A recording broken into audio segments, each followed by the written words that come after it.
My goal is, can I be better than I was yesterday? Russell Wilson just dropped it in the bucket. I want to be great one day. It's going to work. Here we go. Let's be great today. Let's be great. There's something that I'm always trying to work on in terms of my craft. Play fake. Wilson rolls. Still rolling. Throws far side. Ball is caught in the corner. Touchdown, Seahawks! Be a champion, you know, it's one of those things that when you wake up in the morning, that's all you think about. Wilson is in! Touchdown, Seahawks! Hey, what's next? What's next on 3? 1, 2, 3. What's next? Oh, we've been talking about it all day. He is in the house. Dangerous. Russell Wilson here, coming by to visit on his bye week. Thanks for having me, guys. Yeah, Thank you for coming here, my friend. I've always wondered this. I love the quote, I just want to be better today than I was yesterday. What happens if yesterday was the best you could possibly be? Oh, that's never true. You guys know that. That's never true. There's always something to work on. Always something to get better perfecting your craft, man. All right, last night's game had a super controversial crazy one, huh? ending, and it got me to thinking back to when you had a game that had a controversial ending on a Hail Mary. Just a little bit. You were on the positive a whole side bag of chips. Yeah, I was on the positive side of that one. What did you think about last night's I mean, call? it's a tough call. I mean, I think that there's a reason why he threw the flag. First of all, you know, I think there's something to the eye that seemed different. I think he was holding them, but you know, it's a good play by Luke. I think you know, he doesn't want that touchdown to go down, and the only thing that's questionable, obviously, is the throw. The throw was a little bit low, so that's how it can kind of go both ways. Well, so you guys been in a lot of close games this year. 4 second-half comebacks, tied for first in the league. How does that build team chemistry and character going forward? Well, I think the biggest thing for us, man, we're trying to go 1-0 every week. Right. If we can have that mentality, that championship mentality, this is the game. This is the only game that matters. We focus on that. So every week, the way we practice, it feels like a Super Bowl for us. It feels like that's the game. That's the only one. And so we're continuing to do that. I think that's what's really helped us. We're one of the youngest teams in the National Football League at the same time, too. I know last year, I believe we were the youngest. I think this year maybe we're the second or third youngest. And so that youth helps. Yeah. So you know, for us, that experience has really developed, you know, over time, and Coach Carroll really gets us ready, man. That positive synergy he brings to the table for our football team. We want to play for him. We want to win, and we want to do our best every time. Speaking of youth, Percy Harvin is back. What kind of impact will this guy have on your offense? Have mercy, man. We got Percy. He's something else, man. He's fast as can be. He's explosive. He loves the game. He's physical, too, man. For a guy that is as fast as he is, as lean as he is, he's physical as he can be. So that's a good thing for us. We have so many guys performing already. You think about Golden Tate, obviously. He's got great hands attacking the football. You think about Jermaine Kearse, who's stepped up big time for us, the receiver position with Sidney Rice out. You think about Doug Baldwin, who's big time for us. And there's so many other guys, too. Zach Miller, who's so consistent at tight end position. Luke Wilson, who's a rookie who's been playing really well. And then beast mode, you know, that 2-4, man. He's something else. He got great vision. He's very physical, can catch the ball really well. And then you add a guy like Percy Harvin. That's a great thing for us. Russell, that's the good thing about you. We asked about one guy. You talked about 11 guys. He's smart, man. and that's the keeping him happy. That's the definition. That's the definition of a team. But how does Percy change the dynamic of the offense? Because you guys went pretty far in the playoffs last year. Yeah. So having them, how does that change the dynamic in your offense? Well, think about the special teams first of all. You know, our special teams is really good so far. But you think about Percy getting that one kickoff return right there and taking it back 58 yards.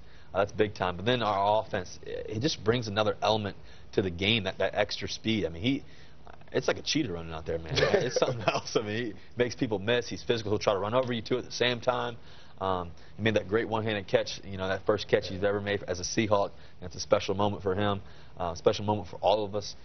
So we're excited to have him. At the same time, we just want to continue to do what we're doing and continue to build from week in to week out. And the thing is, we want to finish strong. We want to finish stronger than the week before. And if we can do that, we'll have a really good chance of being successful. I know your ultimate goal is to win the Super Bowl, but before you get there, you're likely going to become the winningest quarterback in NFL history in the first 2 years of your career. You're at 21 wins now. Ben Roethlisberger had 22 in his first 2 years. You know you have a couple of games left. How blessed do you feel to be in a situation where you came in, you started from day one, and you're surrounded by this defense that's unbelievable? You have beast mode in the backfield. I mean, you couldn't have ended up in a better spot than the Great Northwest. Yeah, it's crazy, man. It's a blessing, that's for sure. The only thing I ever wanted is an opportunity. I knew that if I ever got the opportunity, Coach Carroll was going to give me that opportunity. John Schneider, Paul Allen, our owner, they're going to give me the opportunity. I was going to take full advantage of it, and I was able to get it, you know, game one, and just kept running with it. And I think the thing is, you know, it's a credit to my teammates and how hard we work together. It's a full team effort. We love each other, man. We're in the fire together. Coach Carroll and the rest of the coaching staff, Coach Bevel, my offensive coordinator, does a tremendous job of getting me prepared every week in to week out. Coach Smith, my quarterback coach. And so I love playing the game. And then you add those fans, man. Those 12th man fans are the best in the land, so it doesn't get any better. I watched them practice. I was down there in camp. They work hard, but they have a lot of fun in practice, too. Oh, yeah. A lot of fun. It's a big party. Some trash talking going on coming from some of those defensive backs. Richard Sherman, not saying any names. You're also working with Xbox. I'm sure you're playing a lot of Madden with your teammates. Oh, yeah. Xbox One launches Friday. Tell me about your involvement with that. Well, Xbox One, man, it's changing the game. It's like the yellow line, the yellow line and TV, HD. It's changing the game. You can literally be playing your Madden game and have the game up on the screen. You can also have your fantasy football on the screen too at the same time. All the things you can put. For me, I have a year and a half-year-old niece who I can Skype with. I can Skype with my teammates. If they're playing a game, if me and you are playing each other, I can hit Xbox accept. And automatically it goes right into the game, and so it's got everything on there. And then you can still watch live TV, normal TV on it, hook it up to your normal cable. So it's something special. There's a lot of things going on. He's a born pitch man. I mean, Xbox is brilliant to have this guy talking up their game system. All right, a little word association. I'm going to throw some names out at you. We're going to put 30 seconds on the clock. First word that comes to mind. Okay, I'm ready. Andrew Luck. Andrew Luck, brilliant. RG3. RG3, baller. Russell Wilson. Consistent, I'd say. I love it. Colin Kaepernick. Colin Kaepernick, explosive. Beast mode. Beast mode. Skittles. Seahawks defense. Seahawks defense. Physical. Pete Carroll.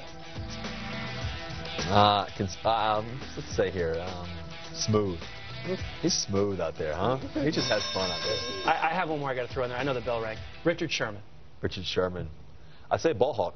Nobody gets the ball better than he does. Yeah. Troublemaker? He's a troublemaker. Receivers, right? Yeah. Well, I know you have Dangerous as your nickname that everybody refers to you by in the Great Northwest, but we're trying to come up with one. It's not going to be better, but maybe an addition to Dangerous. So you guys hit us up on Twitter, Facebook. Come up with a nickname for Russell Wilson. We want to hear from you. Our very own Willie McGinnis, a 3-time Super Bowl champ. So how's that a bad thing when it comes to getting into the Hall of Fame? We'll explain coming up next.